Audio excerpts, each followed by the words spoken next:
मोर प्रिय श्रोताबंधुगण को मु तुलिका सादर प्रणाम जनावछि। आज हेउछि मकर संक्रांति। आज आसंतु एही मकर संक्रांति बा सूर्यंकर उत्तरायण गति विषय किछि जानिबा। मकर संक्रांति एक सर्वभारतीय पर्व। एही पर्व को समस्ते उत्साह सहित पालन करते। भारत बाहर रोमान और इहुदी माने मध्य एही पर्व पालन करते। भारतर विभिन्न अंचल अपेक्षा दक्षिण भारत में यह सबुठारु बड़ पर्व। दक्षिण रे याकू पोंगल बोली कहती। मकर संक्रांति दिन सूर्य मकर राशि रे प्रवेश करिथांती। सौर गणना अनुसार मकर संक्रांति को मकर मासर प्रथम दिन हिसाब रे ग्रहण करा जाए। संक्रांति हेउची सूर्यंकर संक्रमण बा गोटिए राशि अन्य राशि को चलन करिवार दिन। मकर संक्रांति दिन सूर्य धनु राशि मकर राशि को क्रमशः गमन करती। एही दिन ठारू सूर्यंकर उत्तरायण गति आरंभ होइथाए। प्रति संक्रांति रे सूर्य गोटे लेखाएं राशि को गमन करी सेथिरे एक मास अवस्थान करती। मकर संक्रांति दिन सूर्य उत्तरायण होई मकर राशि को आसंती। एही दिन सूर्य उत्तर दिग को यात्रा करी 6 मास अवस्थान करुथिबारु विवाह व्रत यज्ञानुष्ठान गृह देवालय प्रतिष्ठा आदि समस्त शुभकर्म अनुष्ठित हुए। एही समय अभीष्ट सिद्धि पाई सूर्य उपासना करा जाए। ओडिया प्रबाद अनुजाई मकर ठारू दिन बकर हुए, अर्थात एही दिन ठारू दिन क्रमशः बड़ हुए। सूर्यंकर तेज मध्य एही दिन ठारू प्रखर हुए। देवी संक्रांति एही तिथि रे शंकरासुर को बद्ध करिथिले। सूर्यंकर उत्तरायण गति समय जो मानकर देहांत हुए सेमानंकु स्वर्गलोक प्राप्त हुए बोली हिंदू माने विश्वास करती। मकर संक्रांति ठारू सूर्यंकर उत्तरायण गति हेउथिबारु आलोक एवं जीवनर उत्स सूर्य को हिंदू माने एही दिन पूजा अर्चना करती। आउ केतक स्थान रे एही दिन शिवं को पूजा करा जाए। केतेके एही दिन उभय शिव और सूर्य को पूजा मध्य करिथांती। एही मकर संक्रांतिर पुण्य काल रे प्रत्युषरु नदी पोखरी रे स्नानादि कार्य समापन करी सूर्य को दर्शन कले सकल पापरु मुक्ति मिले बोली विश्वास। तेणु केउ अवहमान कालरू सरोवर नदी तट महददी तीर प्रभृति पवित्र स्थान मानकरे मकर मेला साधु संग और महोत्सवर परंपरा चली आसीछि। एही दिन प्रसिद्ध गंगा सागर ठारे एक विराट मेला हुए। पुण्य लाभ आशारे एही दिन अनेक धार्मिक लोक गंगा सागर रे बुड़ पकाई थांती। मकर संक्रांति दिन अनेक स्थान रे गुड़ी उड़ा प्रतियोगिता आयोजन करा जाय थाए। विश्वास करा जाए एही काल मध्यरे मृत्यु वरण करुथिबा मनुष्य विष्णु लोकरे स्थान पाई थाए। एही पवित्र दिन रे श्री मंदिर रे श्री जगन्नाथ महाप्रभुंकर द्वादश यात्रा मध्यरे अन्यतम उत्तरायण यात्रा बा मकर संक्रांति उत्सव महासमारोह रे पालित होइथाए। एही यात्रा संबंधरे स्कंद पुराण रे उल्लेख रहिछि जे महापुण्यमय मकर संक्रांति दिन श्रीक्षेत्र रे तीर्थराज महादधि स्नान करी श्री मंदिर रे कल्पवट प्रदक्षिण पूर्वक चतुर्धा मूर्ति को दर्शन कले अशेष फल प्राप्ति होइथाए। मकर संक्रांति बेलको ओडिशा रे धान आखु आदि नुआ फसल अमल होइथाए। तेणु से दिन नुआ धानरू प्रस्तुत अपक्व अरुआ चाउल नुआ गुड़ छेना नड़िया पाचिला कदली घी क्षीर आदि गोलिया गोटे सुमिष्ट भोग प्रस्तुत करी गृह देवतांको और धान खलारे भोग लगा जाए। एही भोग मकर चाउल भावे परिचित।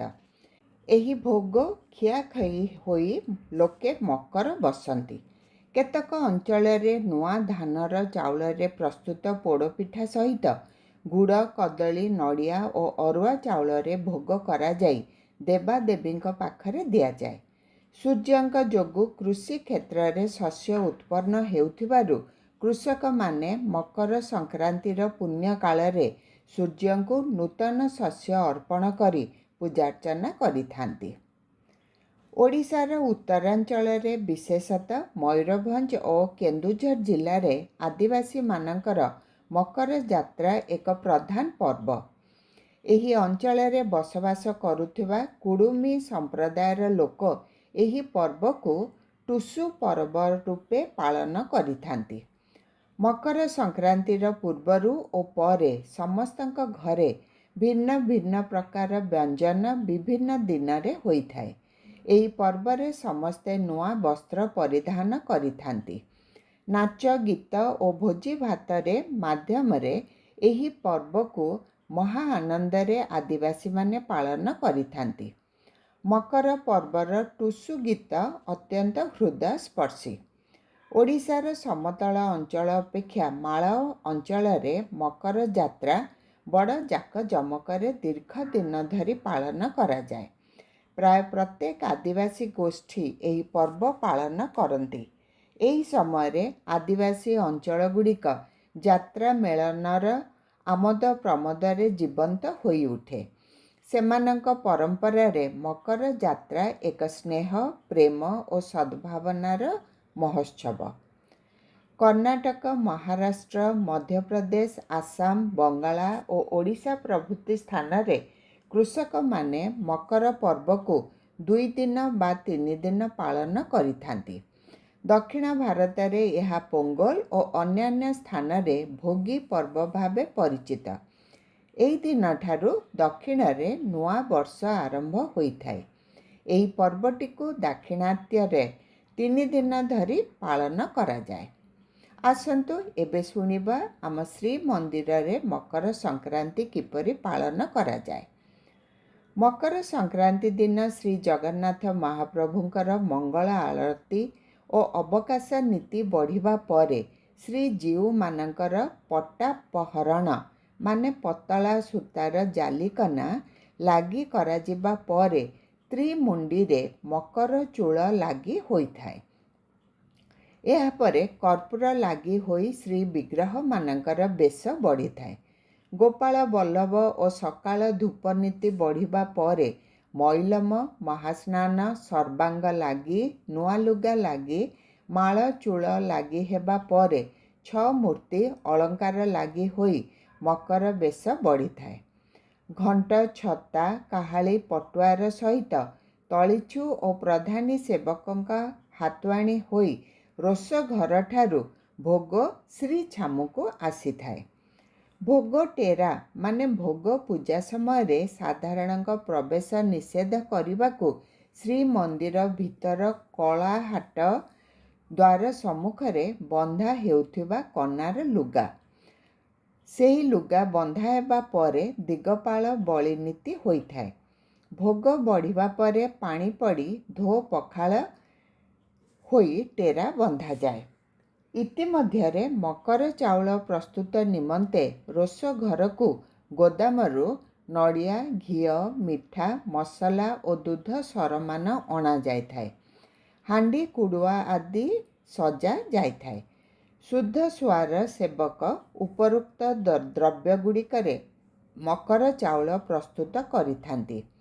ଏହା ପରେ ପୂର୍ବ ଦିଗରୁ ଭୋଗ ମଣ୍ଡପ ଘରେ ଶୁଦ୍ଧ ପୂତ ଭାବେ ଅଧିବାସ ହୋଇ ରଖାଯାଇଥିବା ମକର ଚାଉଳକୁ ପତ୍ରୀ ବଡ଼ୁ ବା ପନ୍ତି ବଡ଼ୁ ସେବକମାନେ ମୁହଁରେ ବାଘ ମୁହାଁ ବାନ୍ଧି ଘଣ୍ଟ, ଛତା, କାହାଳି, ପଟୁଆରରେ ତଳିଛୁଙ୍କ ସହ ମୁଖ୍ୟ ମନ୍ଦିରକୁ 3 ଥର ପରିକ୍ରମା କରି ଶ୍ରୀଛାମୁରେ ପନ୍ତି ବାଢ଼ିଥାନ୍ତି। ଏହାପରେ ମହାଭୋଇ ଯିଏକି ଶ୍ରୀମନ୍ଦିରର ମୁଖ୍ୟ ଗୌଡ଼ ସେବକ ଦୁଧ, ଗୁଡ଼ିଆ, ସାକର ଓ ପଣା ସବୁକୁ ଉପରୋକ୍ତ ପ୍ରକାରେ 1 ଥର ବଡ଼ ଦେଉଳ ପରିକ୍ରମା କରି ଜୟ ବିଜୟ ଦ୍ୱାରଠାରେ ମହାସୁଆରଙ୍କ ଜିମା ଦେଲେ। ମହାସୁଆର ତାକୁ ନେଇ ଛାମୁରେ ବାଡ଼ିଥାନ୍ତି। ହଡ଼ପ ନାୟକ ସେବକ। ହଡ଼ପ ମାନେ ଖିଲିପାନାର ଉପକରଣ। ଘରଠାରୁ ଘଣ୍ଟ, ଛତା, କାହାଳି, ପଟୁଆରରେ ମୁଖ୍ୟ ମନ୍ଦିର ଭିତର ବେଢ଼ାକୁ ଏକଥର ବୁଲି ଭୋଗ ବାଢ଼ିବା ନିମନ୍ତେ ମହାସୁଆରକୁ ଦେଇଥାନ୍ତି। ମୁଦିରସ୍ତ ପ୍ରସାଦ ଲାଗି କରିବା ପରେ 3 ବାଡ଼ରେ 3 ପୂଜାପଣ୍ଡା ପଞ୍ଚୋପଚାରରେ ମଣୋହି କରନ୍ତି। ଭୋଗ ସରିବା ପରେ ଶ୍ରୀଜୀଉମାନଙ୍କୁ ବନ୍ଦାପନା କରାଯାଏ। ଏ ସମ୍ପର୍କରେ ସ୍କନ୍ଦ ପୁରାଣର ବିଷ୍ଣୁ ଖଣ୍ଡରେ ଉଲ୍ଲେଖ ରହିଛି ଯେ ମହର୍ଷି କଶ୍ୟପ ପୂର୍ବ କଳ୍ପରେ ମହାପ୍ରଭୁ ଶ୍ରୀଜଗନ୍ନାଥଙ୍କ ପ୍ରୀତି ନିମନ୍ତେ ଶ୍ରୀମନ୍ଦିରରେ ଏହି ମହୋତ୍ସବ ପାଳନ କରିଥିଲେ। ଏହି ନୀତି ସମ୍ପାଦନ ସମୟରେ ଘଣ୍ଟ, ଛତା, କାହାଳିର ମହାର୍ଘ ପଟୁଆରରେ ହଜାର ହଜାର ଭକ୍ତ ମନ୍ଦିର ପ୍ରଦକ୍ଷିଣ କରନ୍ତି। ବିଶେଷ ଭାବେ ଜଗମୋହନରେ ଶ୍ରୀଜୀଉଙ୍କର ଅର୍ପିତ ଅମୃତଗମ ମକର ଚାଉଳ ବା ମକର ଭୋଗ ଲାଭ କରିବା ନିମନ୍ତେ ଦର୍ଶକମାନଙ୍କଠାରେ ପ୍ରବଳ ଆଗ୍ରହ ଦେଖାଦିଏ। ହିନ୍ଦୁ ଧର୍ମ ବିଶ୍ୱାସ ଅନୁସାରେ ଏହି ମକର ସଂକ୍ରାନ୍ତି ଦିନ ଜଗନ୍ନାଥଙ୍କ ଦର୍ଶନରେ ରାଜସ୍ୱ ଯଜ୍ଞର ଯେଉଁ ଫଳ ପ୍ରାପ୍ତି ହୋଇଥାଏ ସେହି ଫଳ ପ୍ରାପ୍ତି ହୁଏ। ଯେଉଁ ଭକ୍ତ ମହାପ୍ରଭୁଙ୍କୁ ଦର୍ଶନ କରି ବିଧିପୂର୍ବକ ବେଢ଼ା ପ୍ରଦକ୍ଷିଣ କରନ୍ତି ସେମାନେ ପୁଣ୍ୟଲାଭ ସହିତ ମୁକ୍ତି ଲାଭ କରିଥାନ୍ତି। ଏହିପରି ଭାବେ ଶ୍ରୀମନ୍ଦିରରେ ବହୁ ବିଧିବିଧାନର ସହ ମକର ସଂକ୍ରାନ୍ତି ପର୍ବ ପାଳିତ ହୋଇଥାଏ।